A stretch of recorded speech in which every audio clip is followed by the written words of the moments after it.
Nimezunguka kote sijaona kiburudisho kama wewe. Ulai Kaka Jambazi TV.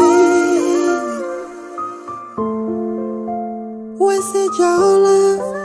Ulai Kaka Jambazi TV. Unafuatilia Kaka Jambazi TV. Mambo vipi watazamaji? I hope mko poa na mnaenjoy life. Karibu na Paris TV, lakini pia tuna Kaka Jambazi TV. Kwenye usiku mzuri ambao ni wa Queen Pamela, malikia wa muziki hapa USA. Tunapiga mastori ambayo imetukusanyisha hapa. Huyu, habari yako? Safi, mambo. Poa, uko poa? Niko poa. Huduru, yani unauliza kama tujuani. Kwanza first of all tuseme hongera sana. Thank you. Okay, nimejaribu. Okay. Ya kwanza kuanzia kupendeza, maandalizi, hongera tena. Asante pia. Okay. Yeah. Kitu gani cha kuambia watu kwanza kuhusiana?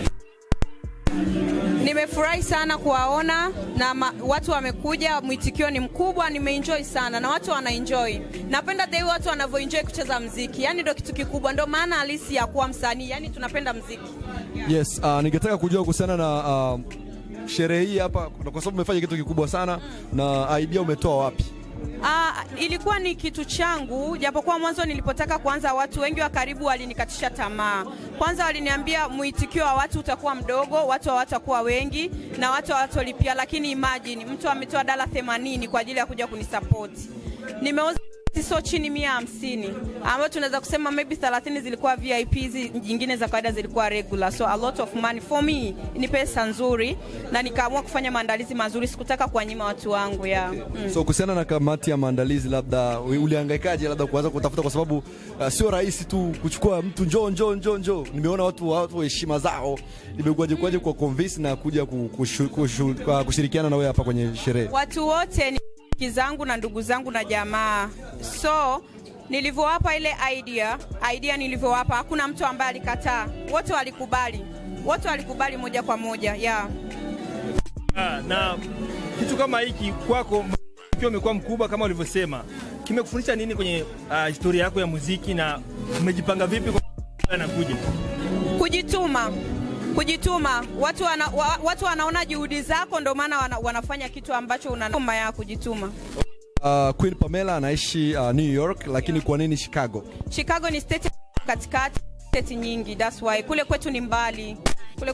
Kwa nikaona nisiwapunje mashabiki zangu kukosa usiku wa Pamela, nije hapa katikati. Yes, na state ni nyingi sana hapa kwa Marekani, lakini kwa nini wewe, nani alileta idea ya Chicago? Rafiki yangu Anzu Record ni rafiki yangu sana. So ndo mtu ambaye mara nyingi nikijaga huko Chicago na kuaga na hang vibe naye. So akaniambia kwa nini tusifanye hapa bwana? Nikamwambia ja, alafu hapa ni karibu na state nyingi. So yeye ndo alinishawishi na nikawa kama vile nina mwenyeji. Kwa hapa ikawa kama vile ni kwetu. Okay. Kwa ulivyoona nadhani mengi ni mazuri. Changamoto wapi labda? Changamoto sijiona sana. Watu utawaambia saa 12 watafika saa 4. Hiyo ni kawaida. Kwa hiyo nililitegemea hili. Ila kikubwa watu wanaendelea kuenjoy basi. Changamoto hazikosekani. Tutazichambua baadaye. Okay, hongera sana kwanza na umependeza sana. Tungetaka kujua ni nani ambaye amegusa hii kitu? Mdogo wangu anayenifuata ndo amehusika na kila kitu. Rafiki yangu amehusika na nywele, mdogo wangu amehusika na decoration ya nguo na kila kitu ya. Hata hivyo nitabadilisha nguo mara 7. Yeah. Wow. Na hapa tumesikia za chini kwa chini kabisa kuna movie afu kuna na EP inafuata. Yeah, movie itakuwepo, itafanyika like kama 20 minutes tu watu waone kitu, lakini hatuta nanili yote kwa sababu hatuna muda. Mimi nataka watu waenjoy. Wataiona YouTube yote. Yeah. Okay. Dada wenzako wapambanaji kama wewe ambao pengine tuna kitu gani cha kuambia? Wajitume tu, hakuna kinachoshindikana. Wajitume, na hiki nilichokifanya nataka kuinspire wasichana wengi wajaribu kukifanya. Njoo uniulize Pamela, umefanya nini, umejaribu vipi? Basi. Inasemekana kwamba wewe wa muziki hapa USA. Hii kauli imekujaje kwanza tuambie? Siwezi kujivika umalikia, ila mimi ni Queen Pamela. So kama watu wanaona juhudi zangu na wameamua kunipa hilo jina, mimi nalibeba kama lilivyo. Okay. Yeah. So kama unavyojua industry hapa Marekani ni ngumu zaidi. Sana. Ni ngumu kweli kweli, na mpaka sasa hivi watu wanakupa cheo cha umalikia kulingana na kupambana kwako. Yeah. So hivi ni nani ambaye kwenye muziki ambaye anakuinspire sana kupambana kama hivyo unavyopambana kwa sasa hivi? Kwa hapa USA hakuna wasanii wa kike wengi. Msanii wa kike ni Maggie Bushiri na amefanya vitu vingi. Nilikuwa naona mfuatilia zake, anaenda Afrika kutaka kufanya wasanii tofauti tofauti, amefanya kitu kizuri. Maggie ni mfano bora kwangu. Yeah. Right. Okay, tumeona tracklist yako ambayo umeachia na wasanii baadhi umewachukua. Kwa nini umeamua kuchukua tu Jizams na Chidi Boy na wengine kama umewaacha? Tunaweza kumuona Gaspar, Jani Boy na wengine. Tutafanya hizo kazi kwa baadaye. Tutafanya kazi, bado ni nyingi. Ndio nimeanza muziki rasmi. Kwa hiyo wao wote tutafanya nao collab. Chidi ni mshikaji wangu, mnajua. Tumeshafanya kazi moja, ikawa rahisi kufanya kazi nyingine. Jizams ni mtu nafahamiana naye toka miaka 13 iliyopita nyuma. Wow. Yes, kwa hiyo tuna conversation pia. Na leo amepata emergency, roho imenuma sana, alikuwa ameshafika hapa kabisa. Mama yake akaumwa, amekata ticket ya ndege very expensive kumwahi. So mimi nimefurahi. Yeah, hao ndo watu wangu kwa kipindi hiki. Okay. Na imetokea hivyo labda kuwashirikisha au kwa sababu ni watu wako karibu au kuna mtu ambaye amependekeza wawepo kwenye EP yako? Napenda the way wanafanya kazi. Napenda the way. Ni wewe mwenyewe kabisa. Mimi mwenyewe ndo nimewachagua. Na ugumu labda ulikuwaje kwa kuwapata, japokuwa ni mashikaji zako, lakini unajua Marekani kazi, mambo busy, mambo mengi sana. Ugumu ni Chidi Boy. Chidi Boy kanisumbua sana. Chidi Boy. Anajua.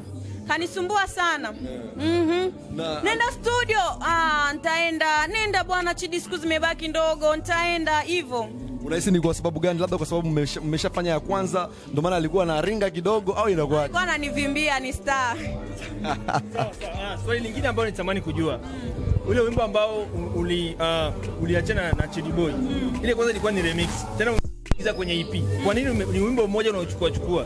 Mimi nisiwe mnafiki, yani katika wasanii hapa wanaoimba, mimi Chidi Boy napenda. Chidi Boy ni msanii mkubwa, watu wamfuatilie. Chidi Boy ana lafudhi tamu sana kwenye uimbaji, ana kile kitu mimi ninachokipenda. Chidi Boy naweza kumshirikisha. Unajua mtu mkifanya kitu alafu mkawa na conversation nzuri, kinaenda vizuri. Mimi Chidi Boy namkubali sana. Nazungumzia ule wimbo ambao umechukua, ule wimbo wana ule unaitwa Nakupenda. Nakupenda, yes. Kwa nini umechukua tena ule ukaweka kwenye EP na ule? No, ile tracklist ilikuwa ni kama vile nilifanya kuamsha. Nimepost nyingine mpya. Nimefanya nyimbo naye mpya nyingine inaitwa Huku. Yeah, iko kwenye nyimbo. Tuna nyimbo nyingine sio Nakupenda. Yes. Naona wana kamati wanaanza kumjua haraka wanatuambia kwamba tumalize exclusive. Na mwisho labda nakuambia watu ambao wanakufuatilia Son TV pamoja na Kaka Jambazi TV. Nawapenda sana, mnanisupport sana na Mungu awabariki sana. Tuendelee kuenjoy. Alright, nashukuru sana kwa muda wako. Okay. Right. Mimi niko na mwanangu Jambazi. Ndani ya Queen Pamela na hapa ni Chicago, Illinois. Tuko bien. Bye bye. Bye. Nimezunguka kote sijaona kiburudisho kama wewe. Online Kaka Jambazi TV. Wewe sijaona online Kaka Jambazi TV. Unafuatilia Kaka Jambazi TV.